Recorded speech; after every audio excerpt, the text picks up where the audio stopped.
Abduqodir Husanov murabbiysining oldiga kelyapti mana.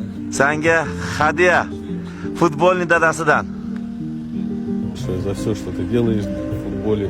Иншаллах, чтобы было таких ребят в Узбекистане побольше и процветали страну.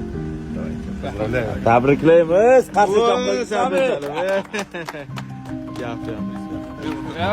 o'zingiz beringmi?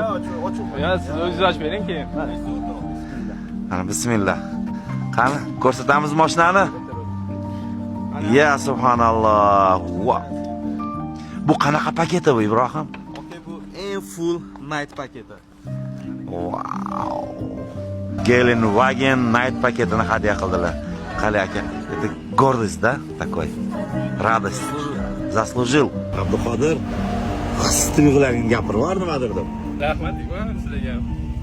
Mayli. Qiynamaymiz vaqtda. Ko'zlarini qaranglar, krupni qilaman. Ha, gapirsen-chi.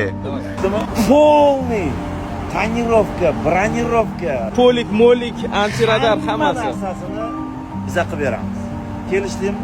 Ko'rmanasiga aka. Ko'rmanasiga avtotuning bilan Ibrohim bilan kelishdingmi? Xohlasa. Bo'ldi. Ana 5, ana 5. Bo'ptimi? Ana adalari bilib qo'yinglar. Abduqodir qilgan inson bo'ladi. O'zbek futbolining legendasi Hikmat aka. Poyez aslida bu bo'lgan boshida. Gap yo'q, Abduqodir sekin chiqib ketyapti. Voydot. Oo! Abduqodir aka yomoni. Har bir ota-onaga nasib qilsin. Shunaqa futbolchilar ko'payaversin. Inshaalloh. Xudo xohlasa men ham o'g'lim futbolchi inshaalloh. U ham shunaqalar nasib qilsin. Gap yo'q aka, siznikini ham mana shunaqa kutaveramiz, xudo xolasa.